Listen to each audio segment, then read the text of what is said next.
રક્ષાબંધનને હવે થોડાક જ સમય બાકી રહ્યો છે અને ત્યારે સુરેન્દ્રનગર જિલ્લામાં સૌથી વધુ દિવ્યાંગોને આત્મનિર્ભર બનાવવાનો અનોખો પ્રયાસ હાથ ધરવામાં આવ્યો છે।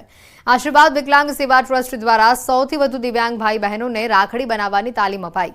આ તાલીમ અંતર્ગત દિવ્યાંગો દ્વારા અવનવી ડિઝાઇનની 10,000થી પણ વધુ ડિઝાઇનવાળી રાખડીઓ તૈયાર કરવામાં આવી। વિવિધ કેન્દ્રો તેમજ શાળાઓમાં તેનું વેચાણ થકી થતી આવક દ્વારા દિવ્યાંગોને પ્રોત્સાહિત કરવામાં આવી રહ્યા છે। राजभोग संस्था द्वारा आशीर्वाद ट्रस्ट द्वारा विकलांग बाळको द्वारा राखड़ीओ बनाववामां आवेली छे अने सरस सस्ती राखड़ीओ छे अने बधा बाळकोने खूब ज गमे एवी छे अने बधा वधु बाळको अथवा वालीओ राखड़ीओ खरीदे अने एमांथी जे पैसा आवक थाय छे ए बधी आवक आपणे विकलांग बाळकोना लाभार्थे ज वापरवामां आवे छे એટલે વધુ વાલીઓ રાખડીઓ ખરીદે એવી માટે વિનંતી કરું છું। દિવ્યાંગ બાળકો જે છે અમારે રક્ષાબંધન પર્વ આવતો હોતી રાખડી બનાવે છે તો રાખડી બનાવીને 10,000 જેવી રાખડી ત્રણેય સંસ્થામાં થઈને 101 જેવા બાળકો બનાવે છે અને જે બાળકો બનાવે છે એને અમે એમનું મહેનતાણું આપીએ છીએ અને એ લોકો ઘરે પગભર થઈ અને એમને મદદરૂપ થાય છે વાલીને। તો જે બાળકો રાખડી બનાવે છે અમે અલગ અલગ સ્કૂલોમાં સામાજિક સંસ્થાઓમાં જઈને એનું સેલિંગ કરીએ છીએ અને જે ત્યાંના જે બાળકો હોય છે એ લોકો અમને મદદરૂપ થાય છે। આ મુખ્ય શું હેતુ છે આ રાખડી બનાવવાનો કે બાળકો જે કંઈ બનાવે છે તો એનાથી એમને મહેનતાણું મળે અને એમના વાલીને એ લોકો પૈસા કમાઈને આપીને પગભર છે એવું સમાજમાં ઉપયોગી થઈ શકે। ઉપાસના વિકાસ વિકલાંગ દિવ્યાંગ બાળકોના કેન્દ્ર દ્વારા સ્વસ્તિક સ્કૂલમાં રાખડી વેચાણનું કામ રાખેલ છે। દિવ્યાંગ બાળકો દ્વારા જે રાખડી બનાવવામાં આવે છે એ સ્વસ્તિક સ્કૂલમાં વિતરણ એટલા માટે રાખેલ છે કે બાળકો જે છે એમનામાં સેવાભાવની વૃત્તિ જે છે કેળવાય, સાથે સાથે શિક્ષણની સાથે સાથે સંસ્કારનું સિંચન પણ થઈ શકે। આ જે દિવ્યાંગ બાળકો જે છે એમના દ્વારા જે બનાવેલી રાખડીનું વેચાણ અહીંયા રાખેલ છે તો એના અંતર્ગત બાળકો જે છે એમને કોઈને કોઈ રીતે ઉપયોગી થઈ શકાય, સાથે સાથે બજાર કરતા બહુ જ નજીવી કિંમતે અહીંયા રાખડીનું વેચાણ કરવામાં આવેલ છે। ગરડા રોડ પર આવેલા કેશવ પાર્કના રહીશો પ્રાથમિક સુવિધાના અભાવે અનેક સમસ્યાઓનો સામનો કરી રહ્યા છે। વિસ્તારમાં પાણી, રસ્તા, ગટર લાઇન સહિતની સુવિધાઓ ન મળતી હોવાની ફરિયાદ છે। રસ્તા પર ગટરના ગંદા પાણી ઉભરાતા સ્થાનિકો ત્રાહિમામ પુકારી ઉઠ્યા છે અને વિસ્તારમાં રોગચાળો ફેલાવાની ભીતિ સેવી રહ્યા છે। અનેક વખત રજૂઆતો છતાં સમસ્યાનું નિરાકરણ ન આવતા સ્થાનિકો રોષે ભરાયા છે અને જલ્દી સુવિધા પૂરી પાડવામાં આવે નહીં તો આગામી સમયમાં ઉગ્ર આંદોલન કરશે તેવી ચીમકી પણ ઉચ્ચારી છે।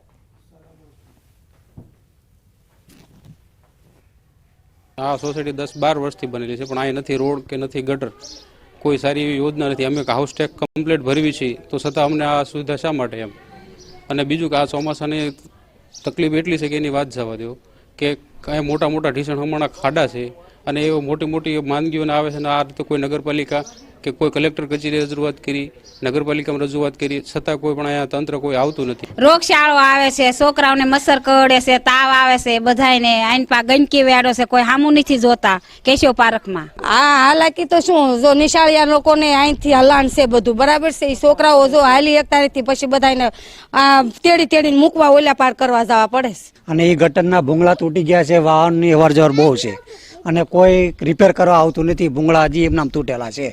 આવી અવારનવાર અરજી કરી નગરપાલિકામાં કેટલી દાન જીયા। નિશાળ અમારી બાજુમાં આવી છે અને નિશાળના છોકરા હાલી ચાલીને જાય છે ત્યાં પાણીમાં હામા કાંઠે મૂકવા જવું પડે એટલી તકલીફ છે। જિલ્લાના કેટલાક ભાગોમાં ગત ચોમાસાની સરખામણી આ વર્ષે અત્યાર સુધીમાં ઓછો વરસાદ નોંધાયો છે। ઓછા વરસાદથી ખેડૂતો ચિંતિત બન્યા છે। ખેડૂતોએ મોંઘા ખાતર, બિયારણ લાવી કપાસ, તુવેર, ડાંગર, શાકભાજી સહિતના પાકોની વાવણી કરી છે, પરંતુ મેઘરાજાએ લાંબો વિરામ લીધો। ઓછા વરસાદને લઈને શાકભાજીમાં ઈયળોનો ઉપદ્રવ થતા ખેડૂતોને ભારે નુકસાની વેઠવાનો વારો આવ્યો છે। ઓછા વરસાદને લઈને નદી, નાળા, તળાવ ખાલી છે। મેઘરાજા મન મૂકીને વરસે તેવી ખેડૂતો કુદરત પાસે આશા રાખી મીટ માંડીને બેઠા છે। જો કે જિલ્લા ખેતીવાડી વિભાગના અધિકારીના જણાવ્યા અનુસાર હાલ જિલ્લામાં 1,63,000 હેક્ટરનું ખેડૂતોએ વાવેતર કરેલું છે, જ્યારે ગત વર્ષે 1.74 લાખ હેક્ટર જમીનમાં ખેડૂતોએ ચોમાસાની ખેતીનું વાવેતર કર્યું હતું। हमारे पाक लगभग निष्फળ जवानी भीति है। कपास मोगा मोगू बियारण लाइन वावेतर कर्युं छे, डांगर करी छे, पछी आ दिवेला करवानी हवे अमारे टाइम थई ज गयो छे पण हवे करवानुं शुं, वरसाद छे नहीं એટલે હવે બહુ મૂંઝાઈને બેઠા છીએ। હવે કુદરતના આધાર છે। ચોમાસાની ખેતી પણ ફેલ જાય પોઝિશન છે। ત્યારે કપાસ છે, સોયાબીન છે, બધું ફેલ ગયું। વરસાદ લુખો હોવાથી જીવાત બહુ પડી છે। એમાં રીંગણ છે, શાકભાજી છે, એ બધામાં ફેલ ગયું છે। ના પડે તો સાહેબ દુકાળ જ ગણી લેવાનો. ઓછા વરસાદને કારણે ખેતી કરી શક્યા છે, પણ આગલી સિંચાઈની વ્યવસ્થા નથી અને જળ સંચય પૂરો તળાવો ભરાયા નથી કે કૂવાના તળ ઉપર આવ્યા નથી. તો આ પાક આગળ બચાવી શકાશે કે નહીં એ અમને અત્યારે વધારે ચિંતા સતાઈ રહી છે. એટલે જો 2-2 વર્ષ આ ખેતીનો માર પડે તો ખેડૂતને બહુ મોટું નુકસાન જાય એવું છે. ઘાસચારાના પાકો અને શાકભાજીના પાકોનું પણ મોટા પ્રમાણમાં વાવેતર થયેલું છે. આમ આ વર્ષે પણ સારો એવો વરસાદ અને વ્યવસ્થિત છૂટો છવાયો વરસાદ સતત હોવાના કારણે પાકની પરિસ્થિતિ પણ સારી છે. જિલ્લાના કેટલાક ભાગોમાં ગત ચોમાસાની સરખામણી આ વર્ષે અત્યાર સુધીમાં ઓછો વરસાદ નોંધાયો છે. ઓછા વરસાદથી ખેડૂતો ચિંતિત બન્યા છે. ખેડૂતોએ મોંઘા ખાતર બિયારણ લાવી કપાસ, તુવેર, ડાંગર, શાકભાજી સહિતના પાકોની વાવણી કરી છે. પરંતુ મેઘરાજાએ લાંબો વિરામ લીધો. ઓછા વરસાદને લઈને શાકભાજીમાં ઈયળોનો ઉપદ્રવ થતા ખેડૂતોને ભારે નુકસાની વેઠવાનો વારો આવ્યો છે. ઓછા વરસાદને લઈને નદી નાળા તળાવ ખાલી છે. મેઘરાજા મન મૂકીને વરસે તેવી ખેડૂતો કુદરત પાસે આશા રાખી મીટ માંડીને બેઠા છે. જો કે જિલ્લા ખેતીવાડી વિભાગના અધિકારીના જણાવ્યા અનુસાર હાલ જિલ્લામાં 1,63,000 હેક્ટરનું ખેડૂતોએ વાવેતર કરેલું છે, જ્યારે ગત વર્ષે 1.74 લાખ હેક્ટર જમીનમાં ખેડૂતોએ ચોમાસાની ખેતીનું વાવેતર કર્યું હતું. અમારે પાક લગભગ નિષ્ફળ જવાની ભીતિ છે. કપાસ મોંઘું બિયારણ લાઈન વાવેતર કર્યું છે, ડાંગર કરી છે, પછી આ દિવેલા કરવાની હવે અમારે ટાઈમ થઈ જ ગયો છે, પણ હવે કરવાનું શું, વરસાદ છે નહીં એટલે હવે બહુ મૂંઝાઈને બેઠા છીએ. હવે કુદરતના આધાર છે. ચોમાસાની ખેતી પણ ફેલ જાય પોઝિશન છે. ત્યારે કપાસ છે, સોયાબીન છે, બધું ફેલ ગયું. વરસાદ લુખો હોવાથી જીવાત બહુ પડી છે. એમાં રીંગણ છે, શાકભાજી છે, એ બધામાં ફેલ ગયું છે. ના પડે તો સાહેબ દુકાળ જ ગણી લેવાનો. ઓછા વરસાદને કારણે ખેતી કરી શક્યા છે, પણ આગલી સિંચાઈની વ્યવસ્થા નથી અને જળ સંચય પૂરો તળાવો ભરાયા નથી કે કૂવાના તળ ઉપર આવ્યા નથી. તો આ પાક આગળ બચાવી શકાશે કે નહીં એ અમને અત્યારે વધારે ચિંતા સતાઈ રહી છે. એટલે જો 2-2 વર્ષ આ ખેતીનો માર પડે તો ખેડૂતને બહુ મોટું નુકસાન જાય એવું છે. ઘાસચારાના પાકો અને શાકભાજીના પાકોનું પણ મોટા પ્રમાણમાં વાવેતર થયેલું છે. આમ આ વર્ષે પણ સારો એવો વરસાદ અને વ્યવસ્થિત છૂટો છવાયો વરસાદ સતત હોવાના કારણે પાકની પરિસ્થિતિ પણ સારી છે. અમદાવાદના વાસણા બેરેજના દરવાજા પણ ખોલવામાં આવ્યા હોવાની માહિતી છે. સાબરમતી નદીમાં પાણી છોડવામાં આવશે. નીચાણવાળા વિસ્તારોને જેના પગલે એલર્ટ આપવામાં આવ્યું છે. સાબરમતી નદીમાં 2,970 ક્યુસેક પાણી છોડવામાં આવશે. ધોળકા, બાવળા, સાણંદમાં તકેદારી રાખવા માટેની સૂચના આપી દેવામાં આવી છે. અમદાવાદ સિંચાઈ યોજના વર્તુળ દ્વારા ખાસ કરીને અમદાવાદ જિલ્લાના આસપાસના ગામડાઓને સાવચેત રહેવા માટે સૂચના આપી દેવામાં આવી છે. અત્યારે હું વાસણા બેરેજ પર છું ને વાસણા બેરેજ પર 3 ગેટ ખોલી દેવામાં આવ્યા છે. 3,000 ક્યુસેક પાણીની આવક અને 3,000 ક્યુસેક પાણીની જાવક કરવામાં આવી રહી છે. 3 ગેટ દ્વારા ખાસ કરીને પૂરથી સંભવિત જે અસર થાય તેવા ગામોને એલર્ટ આપી દેવામાં આવ્યું છે.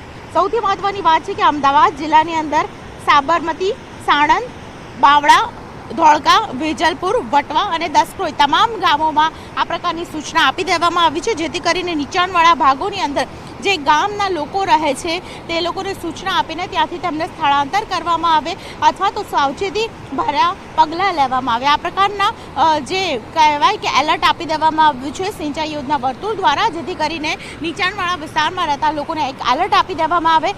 ઉપરવાસમાં જે વરસાદ પડ્યો અને તેને કારણે સાબરમતીમાં નવા નીર આવ્યા છે, પરંતુ આ નવા નીરની સાથે જે પાણી છોડવામાં આવી રહ્યું છે તે કોઈની માટે અસરગ્રસ્ત મોટી અસર ન પામે તે માટે વિશેષ પ્રકારે તકેદારીના ભાગરૂપે ખાસ કરીને એક્શન મોડમાં તંત્ર છે અને તેની સાથે તેમને એલર્ટ પણ આપી દેવામાં આવ્યું છે. કેમેરા પર્સન પંકજ બકવાણા સાથે દીપિકા કુમાર, ન્યૂઝ 18 ગુજરાતી, અમદાવાદ. પાડોશી રાજ્યમાં વરસાદ જોવા મળી રહ્યો છે, જેના કારણે ગુજરાતના ડેમોમાં પણ નવા નીરની આવક થઈ છે. દક્ષિણ ગુજરાતના ઘણા ડેમોમાં પાણીની સારી આવક જોવા મળી રહી છે. નવસારીના વાંસદાનો જૂજ ડેમ ઓવરફ્લો થયો છે. જૂજ ડેમ ઓવરફ્લો થતાં આ વિસ્તારના ખેડૂતોને વર્ષભર પાણી મળી રહેશે. ખેતી અને પીવાલાયક પાણી તેઓને પૂરતા પ્રમાણમાં મળી રહેશે. જૂજ ડેમના મનમોહક આકાશી દ્રશ્યો પણ સામે આવ્યા છે.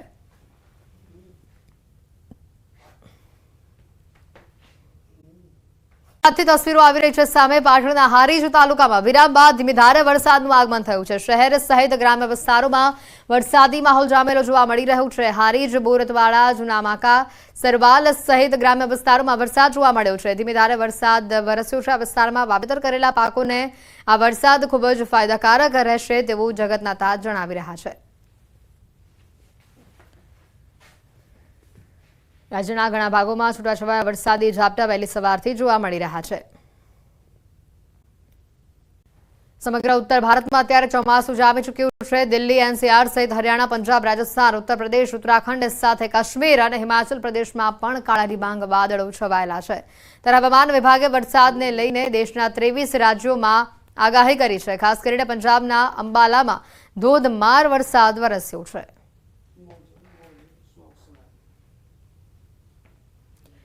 દિલ્હીના ગુરુગ્રામની તસવીરો પણ અહીંયા સામે આવી રહી છે। આ વિસ્તારમાં પણ ભારે વરસાદ ખાબકતો જોવા મળ્યો। ધોધમાર વરસાદના પગલે ઠેર ઠેર જળભરાવાની સ્થિતિ સર્જાઈ છે।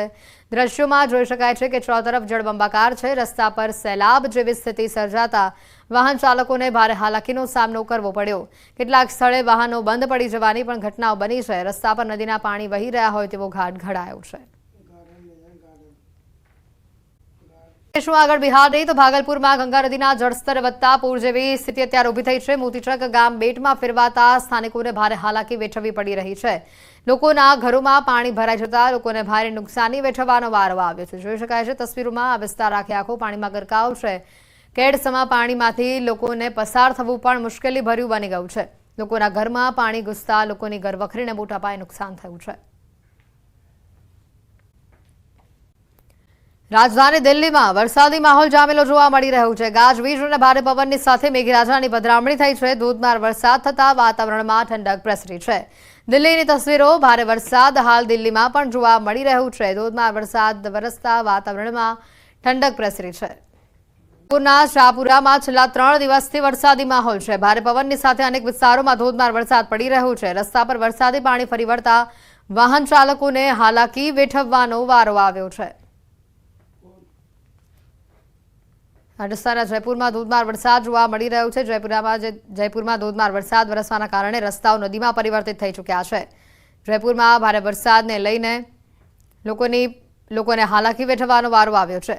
રાજસ્થાનના અજમેર જિલ્લાની પણ વાત કરી લઈએ, ત્યાં પણ ભારે વરસાદ જોવા મળી રહ્યો છે અને જેના કારણે જનજીવન પ્રભાવિત થયું છે। નવા નીરની આવક થતાં નદી નાળા તોફાની બન્યા છે। ભારે વરસાદના પગલે નદીએ પોતાનું રૌદ્ર રૂપ બતાવ્યું છે। શહેરમાં જળબંબાકારની સ્થિતિ અત્યારે જોવા મળી રહી છે। નીચાણવાળા વસાહતો અને પૂરગ્રસ્ત વિસ્તારોની અંદર અત્યારે પાણી ભરાઈ ચૂક્યા છે, જેના પગલે વાહન ચાલકો અને રાહદારીઓને મુશ્કેલીઓનો સામનો કરવો પડી રહ્યો છે। ભારે વરસાદથી અનેક ગામોનો સંપર્ક કપાયો છે। રાજસ્થાનના ટોંક પંથકની પણ વાત કરી લઈએ। નદીઓ આ વિસ્તારમાં ગાંડીતૂર થઈ છે। નદી નાળાએ રૌદ્ર સ્વરૂપ ધારણ કરતા લોકોને નદી કિનારે ન જવા માટે તંત્ર દ્વારા સૂચના આપી દેવામાં આવી છે। ભારે વરસાદના કારણે નદીનું જે જળસ્તર છે તે સતત વધી રહ્યું છે। કોઝવે પાણીમાં ગરકાવ થઈ ચૂક્યો છે। જોખમી સ્થળો પર ચેતવણીના બોર્ડ પણ લગાવવામાં આવ્યા છે। બેરિકેડ લગાવવામાં આવ્યા છે। ગાર્ડ અને સ્વયંસેવકોને પણ તૈનાત રાખવામાં આવ્યા છે।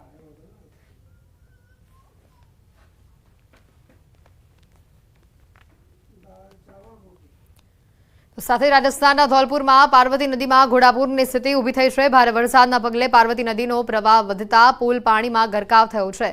પુલ પરથી ધસમસતા પાણીના પ્રવાહના કારણે વાહન વ્યવહાર ખોરવાયો છે। પાર્વતી નદીનું તોફાની રૂપ જોવા સ્થાનિકોની ભીડ ઉમટી હતી।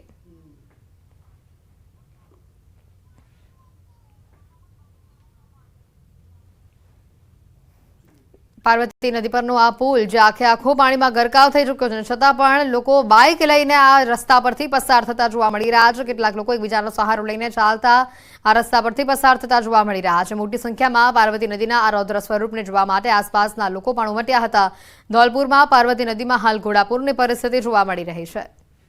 વરસાદ ખાબકતા વારાણસીના 85 ઘાટ ગંગામાં ડૂબી ગયા છે। યુપીના 12 જિલ્લામાં પૂર જેવી પરિસ્થિતિ છે। વારાણસીમાં કાશી વિશ્વનાથ કોરિડોરની સીડીઓ સુધી ગંગાનું પાણી પહોંચી ચૂક્યું છે અને જેના કારણે બાબા વિશ્વનાથ ધામના ગંગા દ્વાર સહિત 3 દરવાજાથી પ્રવેશ બંધ કરી દેવામાં આવ્યો છે।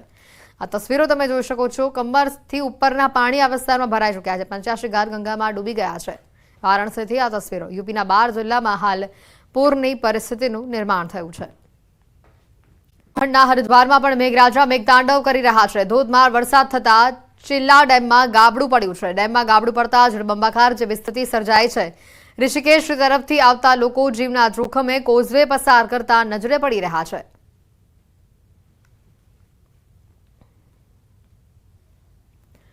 ઉત્તરાખંડથી આ તસવીરો લોકો જીવના જોખમે કોઝવે પસાર કરતા જોવા મળી રહ્યા છે. કોઝવે પરથી પાણીનો જે પ્રવાહ વહી રહ્યો છે, આ વિસ્તારમાંથી જે રીતે કોઝવે પર પાણી પસાર થઈ રહ્યું છે, લોકો જીવના જોખમે બાઇક લઈને ચાલતા રસ્તો પસાર કરતા જોવા મળ્યા.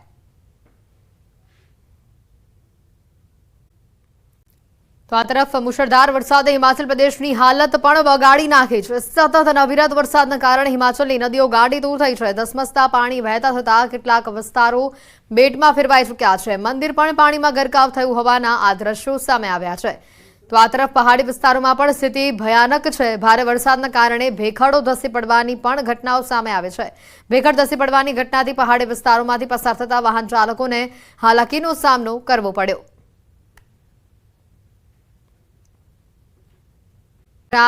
સિરમૌર જિલ્લામાં છેલ્લા કેટલાય કલાકોથી સતત અનરાધાર વરસાદ જોવા મળી રહ્યો છે અને જેના કારણે જનજીવન અહીંયા પ્રભાવિત થયું છે. સિરમૌર જિલ્લામાં મોડી રાતથી જ ભારે વરસાદ ચાલુ છે. અનેક રસ્તાઓ પર અવરજવર બંધ કરવામાં આવી છે. સતત વરસાદના કારણે નદી નાળાના જળસ્તરમાં પણ વધારો જોવા મળ્યો છે. નાહનમાં ધોધમાર વરસાદથી નદીઓ ગાંડીતૂર થઈ છે. નદી નાળામાં પૂરની પરિસ્થિતિ ઊભી થઈ છે. કેટલાક પુલ પાણીમાં ગરકાવ થવાના આરે છે. ભારે વરસાદના કારણે યમુના અને માર્કંડા નદીઓ ખતરાના નિશાનથી ઉપર વહી રહી છે. તેથી વહીવટીતંત્ર લોકોને સતત એલર્ટ રહેવાની અપીલ કરી રહ્યું છે. ભારે વરસાદના કારણે અનેક વીઘામાં વાવેલો ડાંગરનો પાક સંપૂર્ણપણે નાશ થયો છે.